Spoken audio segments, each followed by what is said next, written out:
Okay, everybody ready? Okay. We chose Alzheimer's or Alzheimer's. We chose it because all four of us had an interest in it, and I had a family member that passed away from it and other causes. She was 78, and yeah, she died in like 2009. The article we chose, it gave us some very vivid study of what Alzheimer's really is, and an in-depth outlook of what goes on when someone is diagnosed with Alzheimer's, and more specifically, the early stages. The article describes the lived experience of early years of Alzheimer's disease as seen from one participant over a 3-year period. Does anybody know the definition of Alzheimer's or Alzheimer's? No? Most people might think it's just like, just you wake up one day and you can't remember anything, but it's stages, different stages, and it gets more serious as it goes on. The definition is just a steady and progressive decline in memory and the decline in ability to perform tasks over a period of time. Alzheimer's has 3 stages: mild, moderate, and severe. Mild, the changes can begin like 10 to 20 years before you're actually really diagnosed with it, and well, when you diagnose, you have symptoms of it, the first symptoms. Memory loss is usually the first sign, where people just forget, like, where'd I put my car keys, or I might forget Mr. View's name, or like what this is or something. Then after that, you progressively go into moderate symptoms, more obvious, and start to interfere with a person's ability to take care of themselves. Like, can't you forget to take a shower, forget to go to the restroom. Sleeping patterns, you forget to go to sleep. I don't know how that is, but forget to go to sleep. You're delusional, you're depressed, difficulty reading or writing, forgetting details about current events, forgetting events in own life history, like when's my birthday, or when did I have my child, or losing awareness of who one is. Severe, when it's like the last stage, and when the doctors are really like, okay, you really have this.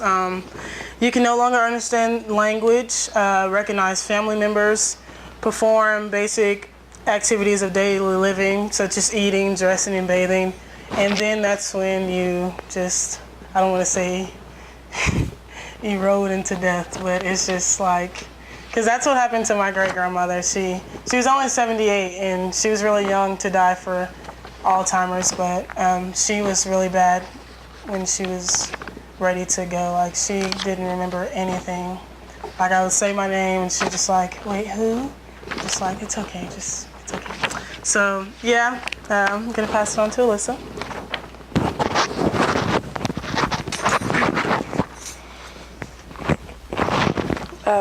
I'm going to talk to you about how the study was set up and what the cause of the leading study was. The study was set up so that the disease could be diagnosed at an early stage and precautions could be taken in order to help establish the life of a person where they could in general continue living with it, but at the same time have the support of family. But as the disease progressed and it became more severe or moderate, they could then have the option of going into a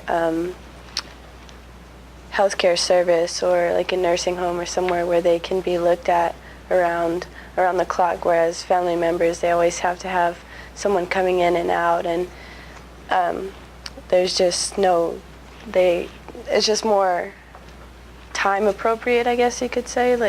You'd have someone making sure they're doing okay and stuff. Leading to the study was to create a better understanding of the illness and the experience that people suffer daily. The study has recently experienced the early stage of Alzheimer's and the consequences it has on their daily lives and what they do to manage through when they are first diagnosed and how they can help them cope with them. I'm also going to talk to you about the 7 symptoms that may occur if a person has Alzheimer's. First, it starts out with forgetfulness or mild confusion, then which eventually leads into memory loss, which becomes greater. Memory is loss associated with Alzheimer's disease persists and worsens, affecting one's ability to function at work or at home or do any daily activities like wash dishes, do laundry, make the bed and stuff. People with Alzheimer's may repeat statements because they've forgotten that they've said it and ask the same questions over and over, not realizing that they've already asked the question before. They forget conversations, appointments, or events, and they won't be able to remember them later. And then as it becomes progressive, they routinely misplace their possessions, putting them in irrelevant places, eventually forgetting the names of family members and everyday objects. Then they go into disorientation and misinterpreting spatial relationships. People with Alzheimer's disease may lose their sense of what day it is, the season, where they are, what's going on in their life at the moment. It becomes more difficult for them to understand their own surroundings. Eventually, this leads to them getting lost in familiar places, such as somewhere they grew up their whole life, their neighborhood. They stayed and lived in the same town for years, and they forget where things are and stuff. Speaking and writing, they may have trouble finding the right words to identify their objects or express their thoughts or take part in conversations, so they can't really speak to somebody one-on-one without getting lost in what they were talking about. Over time, as it gets more severe, they forget their ability to read and write also declines, so eventually they can't even do that. Next is thinking and reasoning. The disease causes difficulty concentrating and thinking, especially about abstract concepts like numbers, and it may be challenging to them to keep track of their finances, their balance in their checkbooks or their bank accounts, keep track of bills and when they need to pay them and stuff.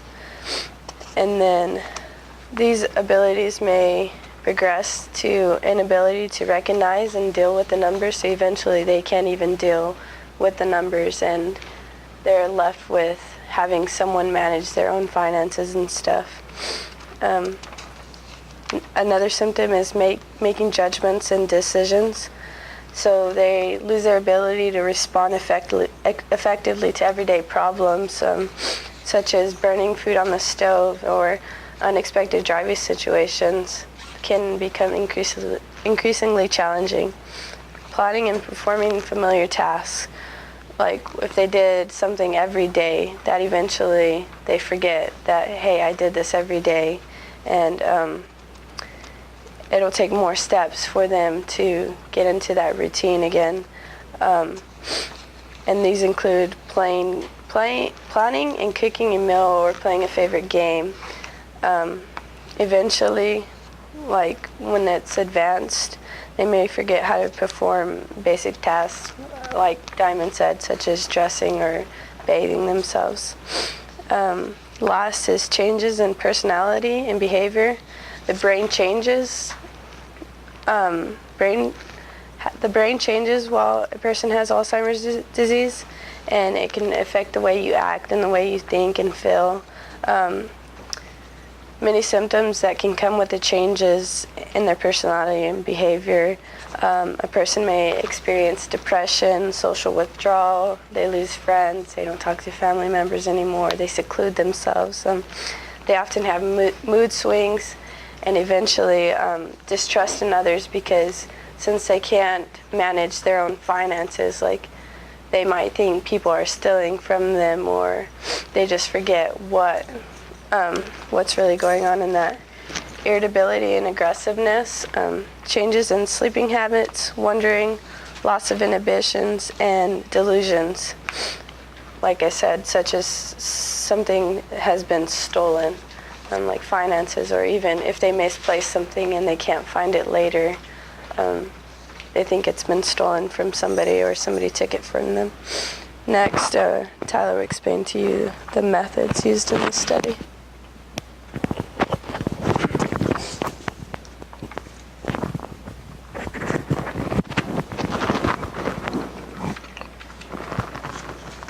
Okay, I've got methodology and then the results of the study. The main objective of the methodology was to gather as much data and information about Alzheimer's disease as they could, and then they wanted to explore how that affected a person's experiences over a period of time after they'd gotten the disease and as it began to worsen. There's 4 areas on here. The first one is research context and criteria of inclusion. For this study, you needed to be less than 65 years old with a subsequent diagnosis of Alzheimer's disease. The participant that they talk about in this article was a 64-year-old woman who had a possible Alzheimer's disease diagnosis after a year, and after a period of 3 years, which is 2 years after that first year, they determined that she was fully diagnosed. The data collection, there were 4 different interviews. They did the first 2 in the beginning before they knew that she had the disease, and they did the last 2 after she was diagnosed. And then the data analysis was just trying to get evidence as to kind of what caused it and just kind of making a case for the Alzheimer's. The results, there were 3 different areas, constant throughout early years of dementia, the lived discrepancy, there was incomprehension, where she would begin to forget things, and then emotionally out of balance.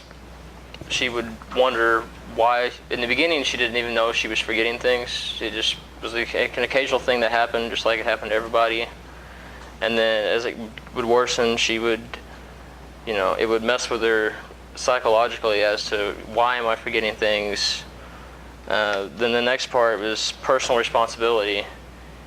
People would look at her and just be like, come on, why can't you remember this? This is your fault that you messed this up.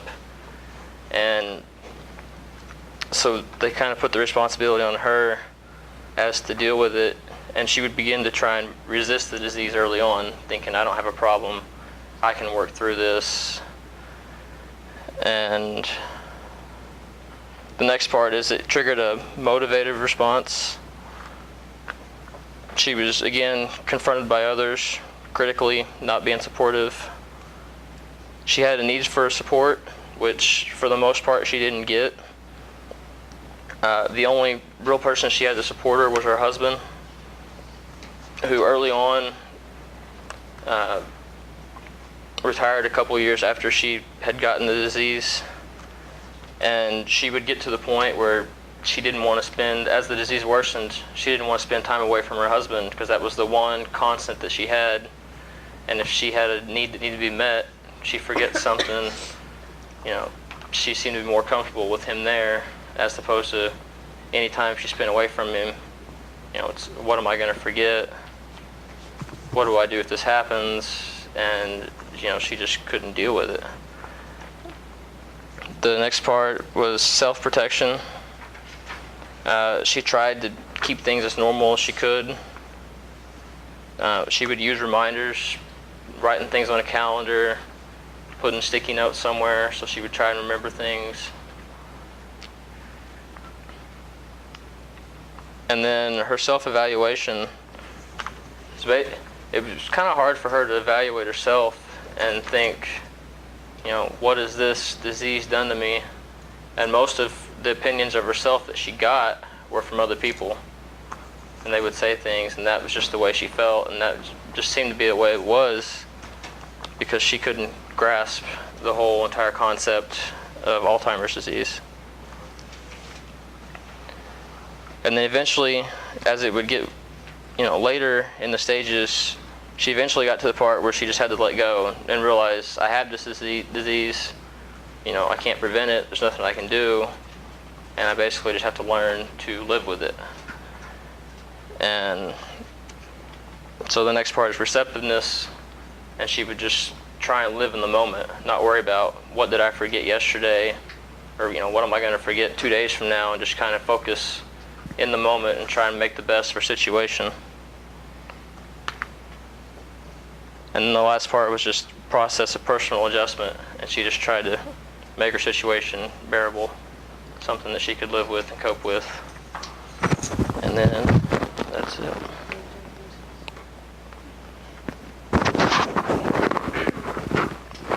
The diagnosis for Alzheimer's is a test called APOE testing. You can also have generic counseling. A blood test is available that helps identify the APOE as a risk for dementia. The treatment goes hand in hand because it varies in people's. So so you don't know like how far one's progressed in their Alzheimer's disease or not. So the treatment varies there. There's no cure, but there's a lot that can be done. A person can take medications and do sensory therapy to help treat the symptoms. One can help manage their symptoms that they have, like such as behavior problems, confusion, and sleep problems. One of the best things to do for treatment is to change your home environment to help you or the person perform better daily activities. The care of a person with Alzheimer's varies on how they can manage financially, socially, and personally. One can either stay and do in-home care, or can be placed in a nursing home. Now Courtney's going to describe to you of this study.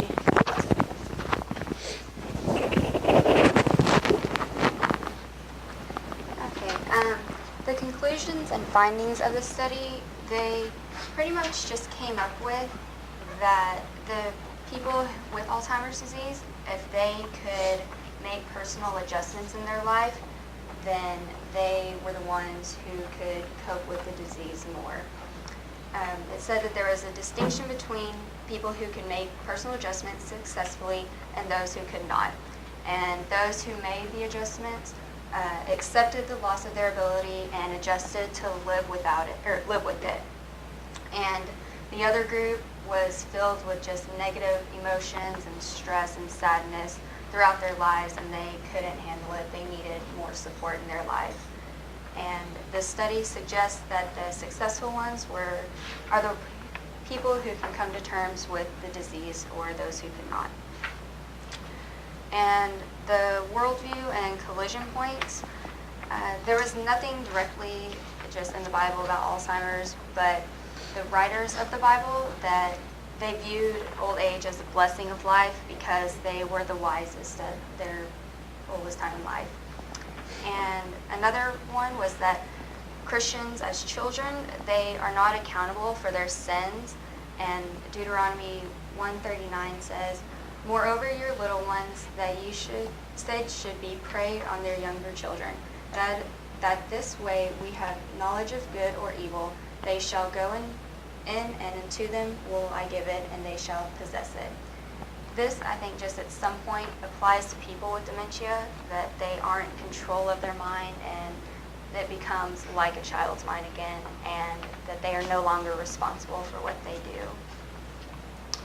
And so just some support and resources that can help with Alzheimer's includes just online groups and support systems from family members or friends, or even people from the community or local churches. And the ones who manage their disease can just cope with their emotions, like I said before. They can seek help through a counselor if they would like, or people can just go on with their life, going out with friends and doing different activities that will help them cope with their disease. And just prevention for this disease includes leisure activities such as reading, playing board games, playing musical instruments, and dancing reduces the risk of this disease as well. Any questions? Comments?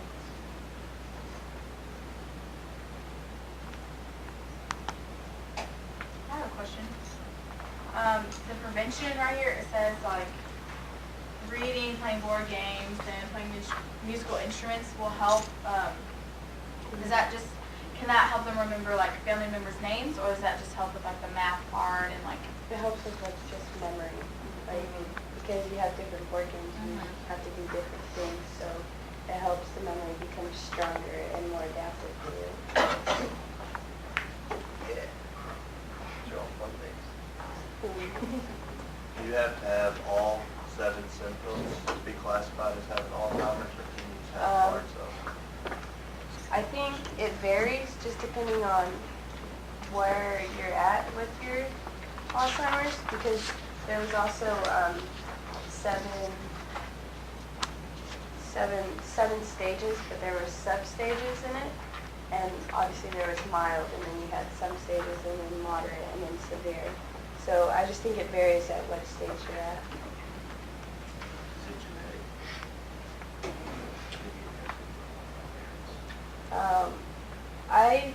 I've heard it is. I didn't look into it, but I've heard it can be genetic. Just like Diamond, my great-grandma passed away, I think in 2009 too, my freshman year in high school, and she was at the same stage. She didn't remember anyone's names. She stopped learning how to eat. She stopped learning how to do everything basically, and eventually, like, she lost so much weight she couldn't do anything, and we had her in home care. So she just kind of like went away.